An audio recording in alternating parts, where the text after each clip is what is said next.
अब रक्त परिसंचरण तंत्र हम चैप्टर पढ़ा रहे हैं ना। परिसंचरण तंत्र होता है वह तंत्र जिसके द्वारा हमारे शरीर में रक्त और खाद्य पदार्थ का प्रवाह एक स्थान से दूसरे स्थान तक होता है ना। जब तक में हमारे शरीर में ब्लड का एक स्थान से दूसरे स्थान तक जाएगा तब तक हमारे शरीर में पोषण सही से हो पाएगा नहीं। कि हम कुछ भी खाते हैं तो खाना तो खाते हैं पेट में जाता है और बताए थे पाचन की पाचन बताए थे ना। इनहेलेशन मतलब अंताकरण करते हैं उसके बाद अंताकरण के बाद पाचन होता है ना। अब कुछ भी चीज पचता है तो उसका अवशोषण होता है। अवशोषण हुआ अवशोषण जो हुआ उससे खाद्य पदार्थ जो निकल कर अवशोषण हुआ सभी कोशिकाओं तक गया। अब उसका स्वांगीकरण होगा।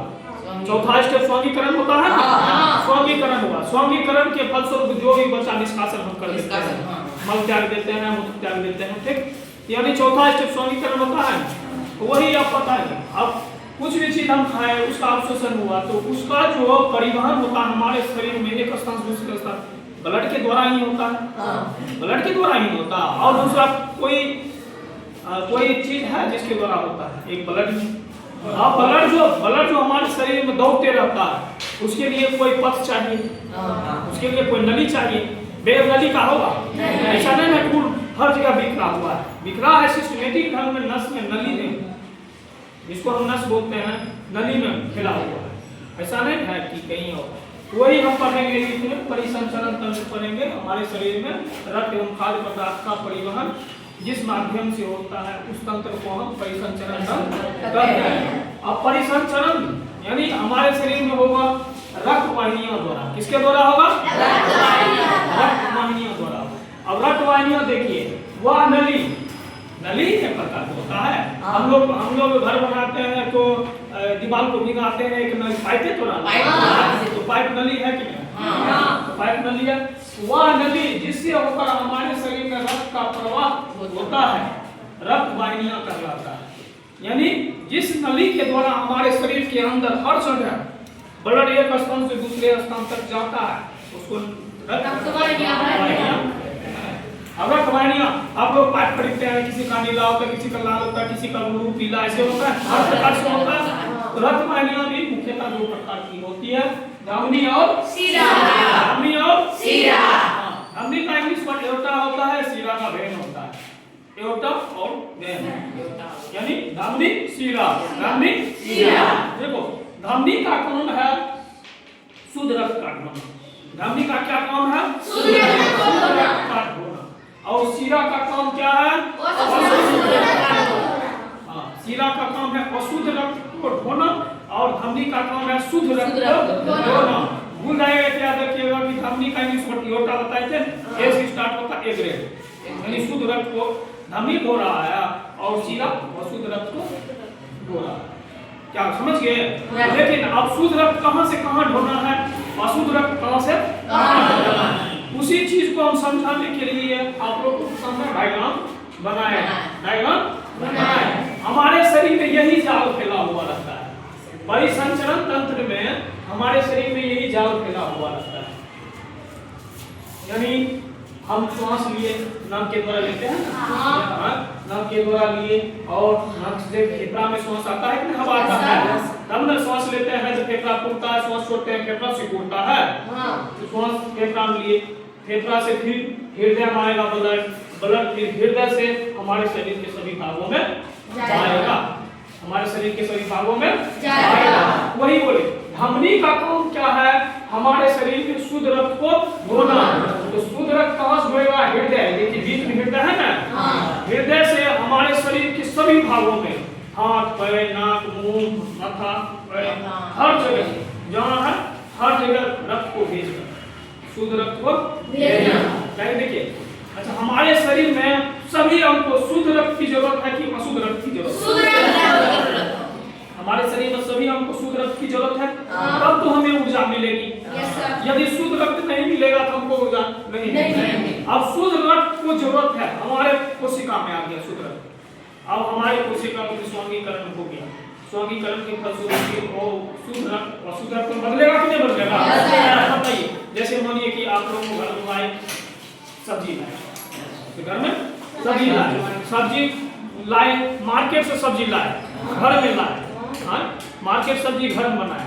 अब सब्जी की छिलका जो सब्जी का जो कचरा बच जाता है, सब्जी यूज कर लिए ना। अब सब्जी का जो कचरा बच गया, क्या उसको हम घर से बाहर फेंकना जरूरी है कि नहीं? जरूरी है। यदि वही कचरा हम अपने शरीर घरे में रख लेंगे तो सड़ेगा गलेगा, बीमारी फैलाएगा कि नहीं फैलाएगा? वही तो बात। जब हमको शुद्ध रक्त की जरूरत हो गई है, शुद्ध रक्त की जरूरत हो गई है, तो फिर उसका जरूरत होने के बाद जो अपशिष्ट पदार्थ बचा, कार्बन डाइऑक्साइड युक्त ब्लड, अशुद्ध रक्त, उसको बाहर निकालना है कि नहीं निकालना? हाँ, जो कचरा बच गया उसको बाहर फेंकना है। तो हमारे शरीर में जो कचरा बच गया उसको निकालना है कि नहीं निकालना? वही तो कार्बन डाइऑक्साइड युक्त ब्लड को बाहर निकालने के लिए फिर हम सीरा का यूज करते हैं। अब वही समझाते हैं कौन कहाँ ले जाता है। देखिए, ये नाक के द्वारा हम श्वास लिए, नाक के द्वारा हम सांस लिए, नाक के द्वारा श्वास लेंगे कहाँ जाएगा? फेफड़ा। फेफड़ा में बताया थे बहुत सा, जैसे सोखता देखे है ना, पानी सोख लेता है, उसी ढंग के फिल्टर टाइप में सोखता टाइप में हमारे फेफड़ा में बहुत सा ब्लड कैपिलरीज होता है, रक्त के सिकाएं बहुत सा जाल फैला होते हैं जिसमें खाली ब्लड होता है, केवल ब्लड होता है। अब ब्लड में बताया कि ब्लड में क्या पाया जाता है? हीमोग्लोबिन। हीमोग्लोबिन में वह शक्ति होता है, हीमोग्लोबिन वह शक्ति होता है ऑक्सीजन को पकड़ने का, ऑक्सीजन को पकड़ने का। जैसे देखिए, एक अच्छा खिलाड़ी में वह शक्ति होता अच्छा खेले, है ना? हाँ। उसी प्रकार हीमोग्लोबिन में वह शक्ति है ऑक्सीजन युक्त ब्लड को हम पकड़े, ऑक्सीजन को हम पकड़े ऑक्सीजन। अब जितना हीमोग्लोबिन होगा उतना ऑक्सीजन को पकड़ेगा कि नहीं पकड़ेगा? बताइए, जिसके शरीर में हीमोग्लोबिन की कमी होगा उसके शरीर में उतना कम ऑक्सीजन पकड़ेगा कि नहीं पकड़ेगा? उतना कम पकड़ेगा। और जिसके शरीर में जितना हीमोग्लोबिन होगा वो उतना ऑक्सीजन को पकड़ेगा। इसीलिए हम बोलते हैं कि हर हमेशा खाना पीना पोषण सही से लो, ताकि हमारे शरीर में ब्लड उतना रहे जितना कि हम लोग को कुछ नहीं हो। जिसके शरीर में जितना हीमोग्लोबिन होगा उतना ऑक्सीजन को कम पकड़ेगा, उतना ऑक्सीजन हमारे शरीर के सभी भागों में, शरीर कोशिकाओं में कम जाएगा, जिससे हमको क्या क्या हो जाएगा? सर चक्कर होगा, माथा दर्द करेगा कि नहीं करेगा? और कमजोरी महसूस होगा, कुछ करेंगे तो करने का इच्छा नहीं करेगा। इसीलिए खाना पीना एकदम समय से खाना है, ताकि हम लोगों को ब्लड उतना बने, जितना ब्लड हमारे शरीर में होगा उतना हम लोग कम बीमार पड़ेंगे, उतना हम स्वस्थ रहेंगे। तो देखिए, हमारे शरीर में हीमोग्लोबिन बहुत है, हम श्वास लिए ऑक्सीजन श्वास लेते हैं ना, ऑक्सीजन ब्लड के कैपिलरीज में आया, हीमोग्लोबिन ऑक्सीजन को पकड़ लिया। जैसे ही हीमोग्लोबिन यानी ब्लड ऑक्सीजन को पकड़ लिया, वो कौन सा ब्लड हो गया? शुद्ध ब्लड। कौन सा ब्लड हो गया? शुद्ध ब्लड। अब शुद्ध ब्लड फेफड़ा में आ गया। अब इस शुद्ध ब्लड फेफड़ा को हमको हृदय में पहुंचाना है, ताकि हृदय ही पंप करेगा, हृदय ही पंप करेगा। जैसे देखिए, हमारे खेत खलिहान में बोर्डिंग पंपिंग होता है कि नहीं? अब देखिए, पंपिंग सेट यहाँ है, पंपिंग सेट यहाँ है, और देखिए उसका जो मेन जो पाइप है यहाँ गला हुआ है। पाइप का काम है कि नीचे से पानी को ऊपर, नीचे से पानी को ऊपर, और वही यहाँ पंपिंग सेट है, उसको घुमाकर उसको आगे फेंकना काम है ना। जब तक में वो पानी जो नली के द्वारा ऊपर आया है, जब तक में पंपिंग सेट में आएगा तब तक वो बाहर फेंकाएगा नहीं। वही काम है। हृदय फेफड़ा से शुद्ध ब्लड तो हृदय में आ गया, हृदय ही पंप का काम करता है। ये शुद्ध ब्लड को धमनी के द्वारा फेंक देता है पूरा शरीर के हर भागों में फेंक देता है, ताकि शरीर के हर भागों को ऊर्जा मिले। हृदय क्या करता है? शुद्ध ब्लड को शरीर के सभी भागों में फेंक देता है। और किसके द्वारा? धमनी के द्वारा। पहले देखिए, फेफड़ा का हिंदी, फेफड़ा कौन से फेफड़ा होता है? फेफड़ा का ही हिंदी वर्ड होता है फुफ्फुस। क्या होता है? फुफ्फुस। फेफड़ा का हिंदी वर्ड होता है फुफ्फुस। इसीलिए देखिए, फेफड़ा से फुफ्फुस सिरा जुड़ा हुआ है। फुफ्फुस सिरा है ना, फेफड़ा से हृदय में फुफ्फुस सिरा शुद्ध रक्त को लाता है ना, या शुद्ध रक्त को फेफड़ा से हृदय में लाता है। फेफड़ा से हृदय में फुफ्फुस सिरा लाया, फेफड़ा से हृदय में खून को फुफ्फुस सिरा लाया। कौन लाया? शुद्ध रक्त। ऑक्सीजन मिल गया है, शुद्ध रक्त को लाया।